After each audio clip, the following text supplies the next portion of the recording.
We are live, everyone. Can everyone hear me? Loud and clear. For those of you in the chat, thanks, Anne, for joining. Definitely let us know if you can hear us. And we'll get started in just about 30 seconds. And we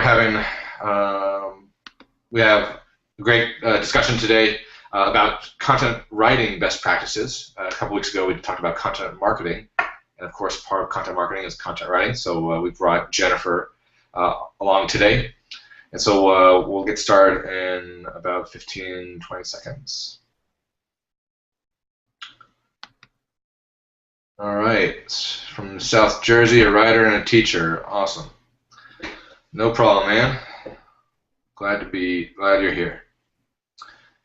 All right. Let's get over that status and let's get started. All right. So everyone, welcome to the B2B Tech Marketing Chat. This is a weekly series every Thursday at 10 o'clock Pacific, 1 o'clock Eastern. And I'm your host, Randy Kassar. And I am from California, specifically in Saratoga, California today. And with us we have a couple of guests. Someone that might look similar to me, but a little older. His name is Ramsey Kassar, and he is the CEO and Chief Product Officer of Blythe, a real-time audience engagement platform. If you guys are tuning in on Google+, definitely if you want to ask questions on this event and join the conversation and network with others, go to bit.ly, so that's bit.ly/B2B content writing. That's B2B content writing, one word, and we'll take you straight to the event. You'll see the Google+ Hangout on air, as well as the ability to ask questions, to share all the comments to your Facebook or Twitter account. It's a great way to engage with us. So without further ado, let's do some introductions. So first of all, Ramsey, before we get to our guest speaker, just introduce yourself real quick. Sure. Yeah, thanks for having me here again today. So my name is Ramsey Kassar. I'm the CEO and Chief Product Officer for Blythe. We are an audience engagement platform that allows customers to do events like this. We primarily work with large brands, agencies, PR firms, and media companies to give them the ability to host these sort of live, interactive, immersive discussions embedded on their website. Awesome. Thanks for joining. And you'll be helping out on taking some questions and curating the content from Twitter. So the hashtag, if anybody hasn't seen, is right here, B2B Tech MKTG. And of course, without further ado, Jennifer, welcome to this Google+ Hangout on Air and this live event. Tell us who you are and what do you do? My name is Jennifer Goforth Gregory, and I am a freelance content marketing writer, and I write a variety of content marketing deliverables for a wide range of brands, from IBM to American Express to Infusionsoft to Costco to my newest client is Petco. I do both B2C and B2B, but mainly focus on B2B. I got interested in B2B when right out of college. I worked as a software technical writer for B2B brands at both IBM and Arthur Andersen. Very cool. When I began my own freelance business, I gravitated towards writing about businesses, for and to businesses. And when I began specializing in content marketing about 3 years ago, I got into the B2B content marketing. I still write for a lot of B2B magazines and websites, including Success Magazine, Entrepreneur.com, and American Express. It really helps me keep on the breadth of what businesses need by writing for them as well. Awesome. I mean, it sounds like you have a pretty awesome career and some pretty good clients. You know, it's helpful to have a little B2C experience in the B2B world, especially these days when we're talking about social and really the authenticity. And we'll get into those topics a little later. So you're based out of where again? I'm based out of Raleigh, North Carolina. Okay. Hey, Randy, real quick, you need to update the California to New York to anywhere. Okay. Ramsey, what's that? You need to update the bit.ly URL. It takes folks to the old event. All right. So people are going to the old event. So it's B2B content writing. Oh, did I do the wrong one? You said B2B content marketing. Sorry. Sorry, B2B content writing. There you go. Gotcha. And for those that don't know, I'll put it on the my lower third right now. There you go. So it is bit.ly.com/B2B content writing. Perfect. All right. And again, the hashtag is B2B Tech MKTG. Awesome. All right. So Jennifer, again, thanks for joining. I think your experience definitely can help a lot of B2B marketers. You know, like I was saying in the intro earlier, the content marketing, content strategies is important, and there's a lot of people that do that. But content writing is kind of a unique skill, and kind of just from a job description and kind of what the skills required. Tell us a little bit about what is actually required to be a really good content writer. Well, and I think first and foremost, it is understanding your audience and having the ability to target what you're writing to the specific needs of your audience and help solve their problems. I mean, on my desk this week, I had I was doing joint starting for a very technical article for Internet Telephony magazine. I was writing an article for a large pet store brand about how to set up your gerbil cage, to a blog post for HR executives on how to quantify how much employee turnover costs them. So each of those takes a lot of skills to give the right level of information and the right tone.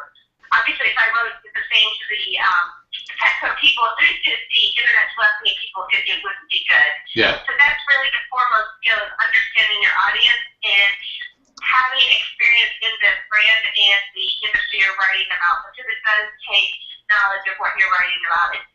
A writer can't just write everything in the content marketing world. You really do need some experience. Yeah, I mean, you need to love the brand and you need to be passionate about what you're writing. And if you're not, then it'll definitely show, right? And I think a lot of the same principles for journalism falls over into writing. You need to meet deadlines, you need to play well in the sandbox with others, and you need to,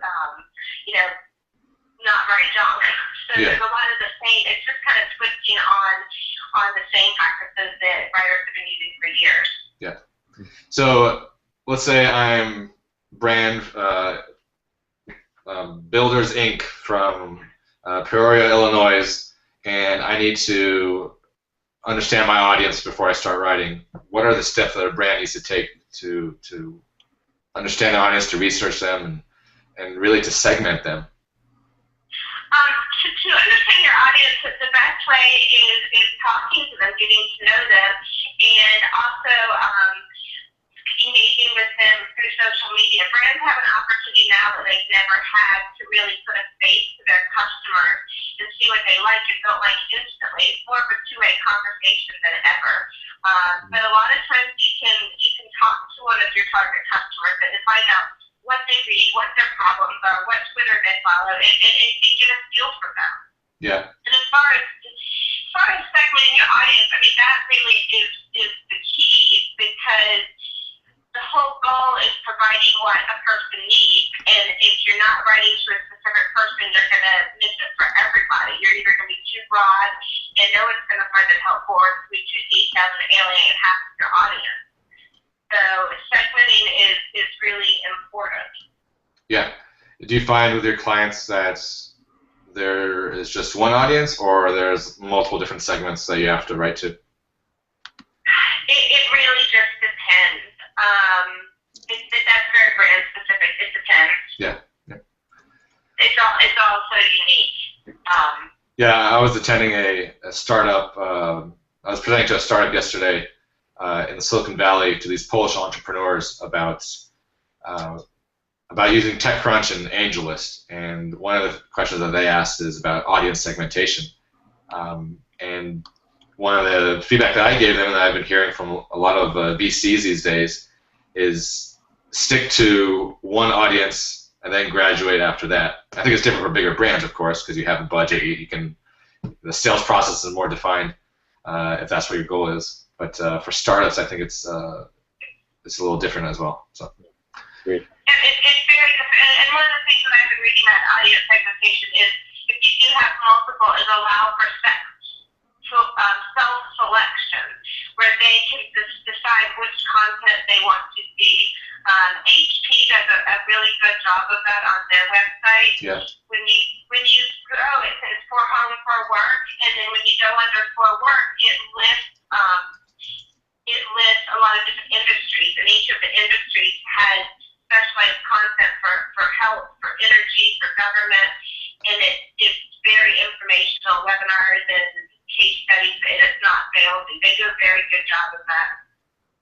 Yeah, I'll bring it up right now, actually. And we can just real quick, just take a look at what you're just talking about. Give me a second here. You go on the for work. Yeah, under for work. Yeah, so computers, networking, printers. Yep. So you go down at the bottom where it says for industry. Oh, okay, there you go. And like the energy or the health one I had looked at this morning. And the content that they're providing isn't all just print-based. There's video, there's webinars, there's case studies. Yeah. Cool. Yeah, I mean, you're definitely starting to see this. It's a hard thing to do in terms of design and how, content writing, I guess, do you do a lot of information architecture as well? Yes, I did that. That was my job at IBM. I do some of that, yes. Because that's definitely a hard thing to do, or it's a collaboration effort with the UI designers and the information architects as well. And my background actually is a UI designer background. Oh, okay. Back in the DOS to Windows Dark Ages transition. Yeah. So I think that helps as well. And one of the things that we're talking about, the audience segmentation, there's a couple ways you can do it. One is the way that HP did it with the information on the same website, but different layers. And the other is having a separate deliverable, a separate website. OpenForum, American Express OpenForum does a really good job of that. They have their own destination site for meeting with small business needs. It's not attached to American Express, but it's not. You can get there, but it's not part of American Express. It's its own site. Intuit does a good job of that too.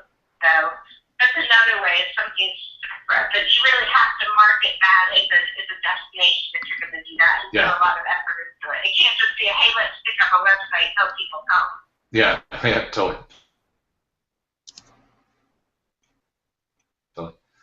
So yeah, I mean, you gave some great examples there. Intuit, HP, and I'll just bring up OpenForum as well. Now you see my email, and what I wanted to do was this one here. So yeah, OpenForum, great for small business. A lot of good content there. They have a lot of. It's almost like a Huffington Post model where they have a lot of people writing articles, guest blog posts. Yeah, and the interesting thing about OpenForum is that it doesn't really mention credit cards at all. Yeah. That's why I like it as an example. I've written a number of articles for OpenForum, and they were all about the meeting needs of small businesses. I've written on everything from how to make a sticker for the side of your car to how to brand to how to do social media for OpenForum. And actually, I've never written anything about credit cards, but that's their whole goal is to have small businesses realize how much they understand small businesses, so when they go to get a credit card, they'll think Amex. Yeah. Even though the site has nothing to do with credit card, which is why I love that example. Yeah, no, totally. Next up, Ramsey's going to ask you a few questions on social media and SEO. Ramsey, go for it. Randy, actually, can she hear me? She can. Can you hear her? I can hear. Yeah, go ahead. Okay, fantastic. So, Jennifer, we wanted to ask you, in terms of social media, how has that affected content writers and just kind of the whole industry? One second, Ramsey. Go ahead. Jennifer, we're just wondering about social media and how it's changed the world and the role of a content writer. It's made a huge difference. Back when writers primarily wrote for print publications, you sent it off to editor, and your job was done, and it was delivered through a print piece of paper. And now writers, in addition to writing it, have the responsibility of helping to deliver it. their social media connections. And the other thing that it has really helped with writing is that we're able to have a conversation with our readers that never happened in the print model. I had a story that published on entrepreneur.com this morning, and there's been Twitter about it, and I can tell what people like and don't like about it. So it helps us be able to be better writers. And the other thing is when you hire a freelance writer that has experience in the industry that your brand is, you're also bringing their social media connections and their influence among their followers. So that's another reason to look for a writer that has experience with your brand, with your industry. Awesome. Yeah, I would definitely agree with that. It's neat when you go from just a one-way kind of asynchronous sort of method of communicating to a synchronous, real-time, and immediate feedback. Yeah. What's fun to see your article get 600 tweets. I mean, that's kind of fun. Yeah, I mean, it's back in the days, you would have people send in a postcard or a letter for feedback, right? But not anymore. I mean, you have your personal brand. That's even more important. Yes, very, very true. And I forgot to mention this in the intro. I also write a blog for writers, helping to transition them from journalism to content marketing writing. So that's one of my favorite things to do is helping. There's a lot of writers that are now finding themselves somewhat obsolete, either because they've worked in newsrooms for years or done consumer print magazines. And I'm really enjoying helping them learn the strategies they need to make a living of themselves now. Yeah, I'm just bringing up your website right now. The audio, by the way, is a little rough. It's hard for me to fully understand everything. Okay. No worries. So yeah, this is the Content Marketing Writer blog. Your latest post was 5 secrets to writing a letter of introduction that gets you the content marketing writing job. So tell us, I mean, we're not going to go into a lot of detail on these blog posts, but just tell us. Let's just focus on that one real quick. And this is a topic that I was going to go into later, but I'll just bring it up now. Hiring a freelancer writer, kind of what skills do you need, and what should brands look for? Well, the first thing that you want to look for when you're hiring a writer is someone that's a full-time professional writer, not someone that does it in the evenings or the hobbyist. For people out there that call themselves freelancers that don't necessarily approach it as a business, you can tell that by asking them and also looking at the quality of the publications that they've worked for. That's a big flag is who they've written before, either publications or brands. The second thing is you want a writer that really understands what content marketing is and what it isn't, preferably somebody that has had experience in content marketing, especially if your brand is the content marketing strategy, because one of the roles that a good content marketing writer can fill is not just writing your stuff, but giving you insight on the audience segmentation, on the audience, on the best way to deliver a certain message. So by giving someone experience, you're getting content marketing strategy, the more bang for your buck. The other one is if you're B2B, you're going to want someone that understands the nuances of writing for B2B. There's definitely some differences, and what are those? Well, some of it's language. You want a different tone if you're writing to businesses for the most part, and the problems that people are solving are different. So it helps. I mean, obviously, the problems you run into in setting up your journal page are different than a B2B problem of employee turnover. Yeah. So there's a difference, and there's a difference to the solution. You want it much more solution-oriented for B2B. B2B people, the readers want, what they're looking for is content that helps them look good to their boss. That's what we all want, right? Whether their boss is their customers or their owner or a senior manager. And so you want to provide content for B2B that helps them either save their company money or make their company money. Yeah. Indirectly, whether it's be more productive, get more customers. So that's kind of the big difference. For B2C, it usually helps simplify your life, help solve a life problem. So it's a different type of problem. Yeah. And this blog post that you wrote, 5 Secrets to Writing a Letter of Intro. I mean, it touches exactly on what you're talking about right there. A subject line that emphasizes your industry experience, information about your experience in the industry, explain your services and your content writing experience, and then links to any relevant samples. So if anybody's listening in and wanting to actually get into the content writing world and want to start pitching companies, this is a great blog post. So JenniferGregoriWriter.com/blog, and we will include that link. We'll tweet it out, as well as we'll include it in the Blythe chat. So good stuff. Perfect, thank you. No, that's good I stuff. have 2 quick points about the hiring a writer. Yeah, go ahead. One of the trends that I'm seeing is brands are hiring writers that have never worked with freelancers before. And I've encountered through my own experience and through talking to other writers, brands are asking professional writers to take an unpaid writing test for content marketing writing. And typically the response from a very professional writer that does it full time is not going to do that. Yeah. Because I have 500 writing tests that I can send you that I've written and been published. So you wouldn't ask your plumber to fix your toilet for free as a test. So you're not gonna. Yeah. So you don't want to do that to a writer. It's almost a lack of respect. Two good solutions to that, because I know brands want to make sure they get the right writer. Yeah. So 2 solutions is contract providers to do a small project, a blog post, an article, something contained, and pay them for it, and then if it works out, hire them for more. Okay, no, that's a great idea. Definitely a good thing. In terms of budget and kind of, people are now planning for their FY14, or maybe they're finished, but I know in some companies I'm working with, they're still planning.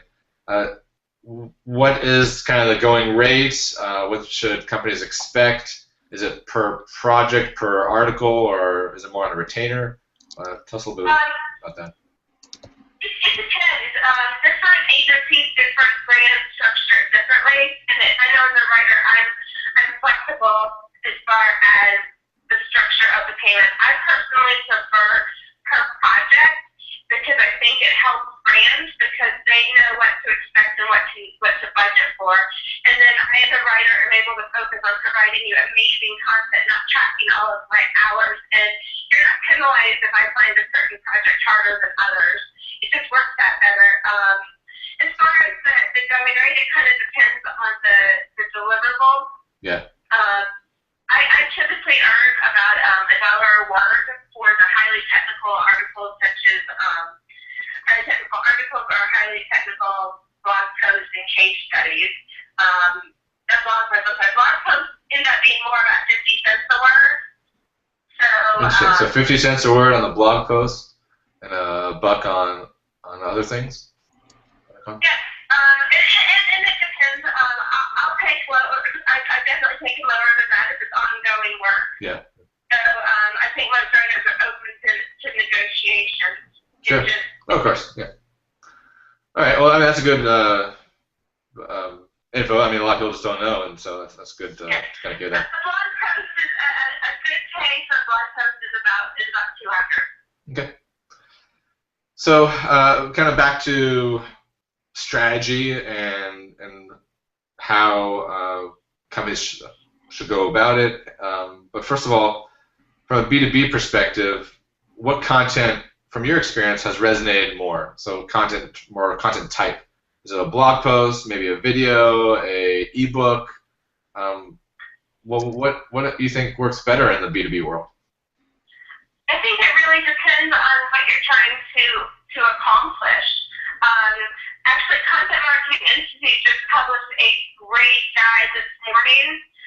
It's on their website. It's 24 Great Plays, and it goes through all of the different content types and explains when they're best to be used. I was just looking through it this morning. It was fantastic. Well, sorry, say that again. Which site? Content Marketing World? Is it Content Marketing Institute? Oh, I see. Yeah, I know that one. Yeah, I'll bring it up. So Which one is this, Randy? Content Marketing Institute.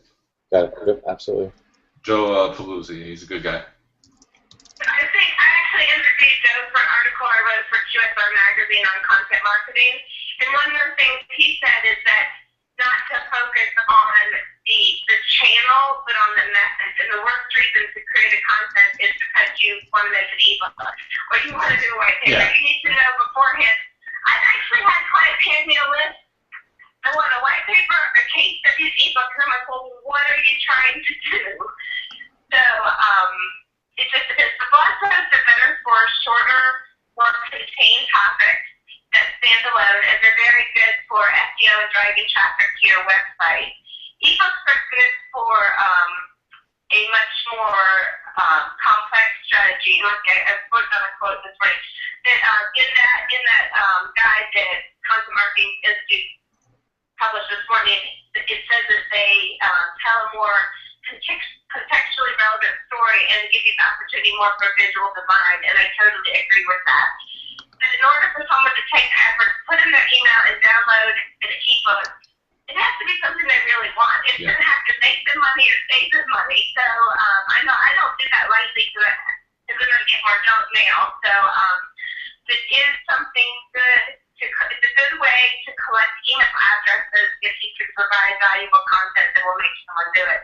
But ebooks can be expensive and time-consuming to produce, so you want to make sure you have a clear purpose before you do an ebook.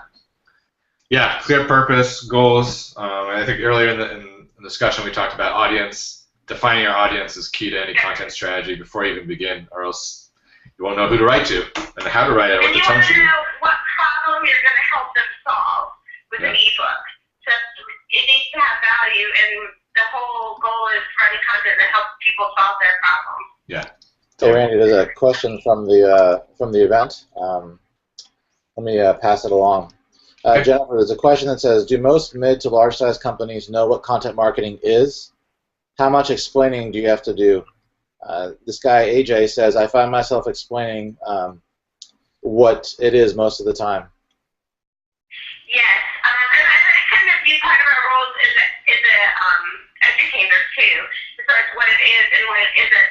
The story I wrote for QSR Magazine, I had a number of brands tell me that it would be great sources because they did great content marketing. When I got them on the phone, they were just doing marketing. They weren't doing content marketing. So there's a lot of confusion. And I think even after you're hired as a content marketing writer, you have to continually educate your clients to keep them within the content marketing umbrella and not into advertising. Great answer. So yeah, those are pretty much a lot of the topics that we wanted to cover. We talked about audience segmentation. We talked about social media. We talked about content strategy and hiring a content writer. There's two parts we kind of glossed over briefly. One is content authenticity. You talked a little bit about tone. Tell us in the B2B world, why is authenticity important? You know, it's really the cornerstone. If content you're delivering feels fake or feels forced, then it's going to actually have the opposite effect of building trust. It's going to deter people, and it is essential to be authentic. We have so many messages coming at us from so many ways that us as consumers have become really good at picking out the ones that feel heartfelt. I think it really comes back to branding. Yeah. That before you can create effective content marketing, you have to have effectual branding of yourself. You have to know your personality, what you stand for, and what your company is, and then you can create the authentic content. And I think some businesses are just jumping on the buzzwords, and you really have to start with your brand, start with your audience, and then go from there. Yeah, no, good points. The one question we left off in the social media world, I know when I'm talking to clients, a lot of them ask me about SEO and how to optimize your social media content for SEO. Can you share us a few tips on writing SEO optimized content? I think a lot of that also is authenticity. You don't want it to look like you've stuck a bunch of keywords in an article. That's bad, and Google's changed it so they're bad, so that they actually now just telling you a lot of things with SEO are changing right now, and I'm still learning some of the new nuances that Google, as we all know, magically changed their algorithm recently. Yeah. So I'm still learning about that. A few of the tips that I've recently learned, I attended a seminar 2 weeks ago with an expert on the new Google algorithm, and one of the things that she was talking about was linking back to old pages, linking from old pages to your new pages. That will help give some of the weight that the old pages have to the new pages. Most people, when they post a blog, will link back to existing pages, but you want to do it both ways. Okay. The other thing that she had talked about was overlinking also will cause you to be penalized by Google. But most of it really comes. I actually did I'm very proud that my website is the first on-page site on Google to enter content marketing writer. And that was just through authentic, using keywords on my blog and my website. I never set out to do that. And so that was just an authentic way of me writing about my topics, and it worked. Yeah. So I think it comes back. And I also think that I've been given projects where I'm given a keyword and told to write and use that keyword, and that always feels forced. Yeah. I think it's the wrong way to go about it. I think you come up with what your audience needs, and then you figure out how they're going to search for it, what words they're going to use to search for it, and go from there. I'm just bringing up the Google and search for content marketing writer, and there you are, number 2, right above, right below a career builder. So that's awesome. I'm considering that one paid, but yeah, the first writer. Yeah, that's awesome. Oh, kudos to that. That was just by authentically writing about my topic. And I think that there definitely are certain strategies you can use, and I think that's the main one. There's strategies of linking and bold and headlines and all of that. Yeah. And those are important, but the main thing is using the keywords that your readers search for in an authentic way. Sure. Well, if there's any more questions, use the hashtag B2B-TechMKTG. That's B2B-TechMKTG. You can ask Jennifer any content writing questions, content strategy. You can learn how she got to the number 2 spot for content marketing writer. Let us know, and we will start asking them. Ramsey, any other questions? I see AJ got his question answered. Yep, and I've been, the questions I can, unfortunately the audio is a little rough for me, so the questions that I can transcribe, I am. Okay, all right, no worries. Yep. Yeah, sorry everybody about the audio issues, but we're making this work, and we'll definitely get all the information to you. So Ramsey has also provided some links within the Blythe chat to Jennifer's website, jennifergregorywriter.com, or the blog /blog. So definitely check that out when you get a chance. And Jennifer, you're on Twitter as well, and Ramsey, if you want to put her info so people can start following her. What's her handle? Go ahead. By Jen Gregory. By Jen. Gregory. Yeah. Andy, we can see your. There you go. That's why on the byline with 5. BYJENGREGORY. Okay. I'm going to try to figure that out because I had a hard time hearing that. There we go. Okay. You found it? Yep. All right, cool. And she's also on LinkedIn. Have you found LinkedIn to be useful? Actually, I have. I've gotten several leads. Well, one, you found me on LinkedIn. Yeah, exactly. That's how I found it. And I've active in several content marketing groups. I found it useful for helping writers find me who are looking to transition. I have gotten several job opportunities contacts through LinkedIn, where I think a lot of brands look for writers on LinkedIn, and that is a good way if you're looking for a writer. And I found LinkedIn to be very positive. And it also is a good place. I use it as a freelancer to collect recommendations. So I'll have editors write recommendations on there, and then if someone has never hired me, I'll send them there to look and see what other people have said. Yeah. So I definitely found LinkedIn to be helpful. Cool. Yeah, no, I find it helpful too. I mean, I think we connected in a content marketing LinkedIn group. I think that's what it was. There's a number of them out there. Yeah. All right. Well, we're coming up pretty much on time. The last questions that we have are kind of rapid fire questions. Jennifer, I didn't send these to you before, so don't be alarmed. But they're all G-rated. Don't worry. And we'll go for it if that's okay with you. I'm getting nervous though. Yeah. Don't get nervous. Usually these are either kind of one-word responses or at most 30 seconds. I don't have a clock right now. I mean, I have my iPhone, but I don't have a clock I'm going to use. So if you go over, that's okay. But let's keep it moving. All right. So first one, song stuck in your head right now. Oh, I stumped her on the first question. Amazing. All right. What's on your iPod right now? The Cure love song. That's a good one. Oldie but goodie.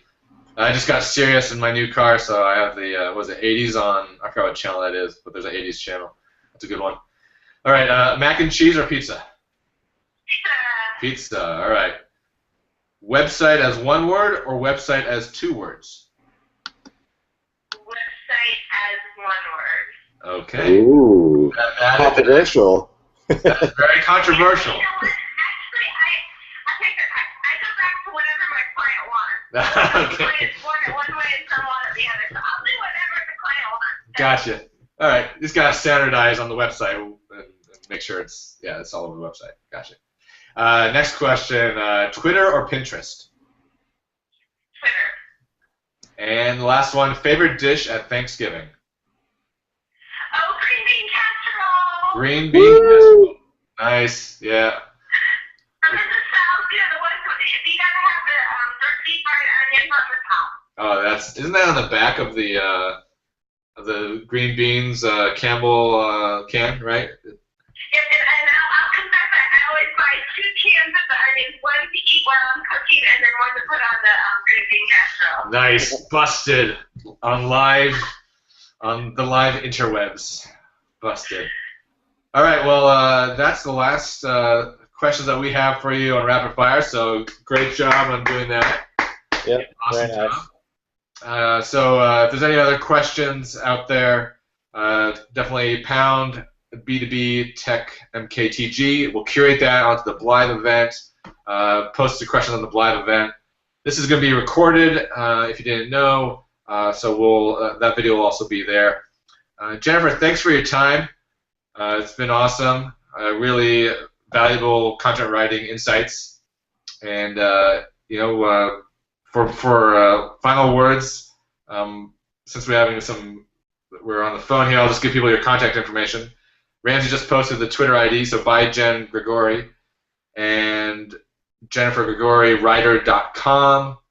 You can find her on LinkedIn. You can find her on Twitter. Heck, just do content marketing writer on Google. You'll find her. You don't need any of those. Usually I'm under Jennifer Goforth Gregory. Jennifer I'll Go. be more searchable. All right, Jennifer Goforth Gregory. Yeah. So just search for content marketing writer, and you'll find Jennifer's content and all of her wonderful advice. So thanks, Jennifer, for joining, and thanks everyone. Thank you so much for having me. It was a pleasure. You're welcome, and thanks everyone. Nice to meet you. Take care. Thank you. All right, well, take care, everyone. Thanks to AJ, Ann, and all the other people that have tuned in. This is a great way to engage your audience and your community and do these live chats. We're going to take a break on Thanksgiving week, and we'll be back in early December, the first week of December 5th. We'll be doing one on creating social videos with my buddy Corey Fossum from Fossum Creative. And then the week after that, we're going to be talking about developer community engagement, developer marketing specifically. And we'll have someone from Twilio, Erica over there at Twilio, that's role is on engaging developers and what content works with developers.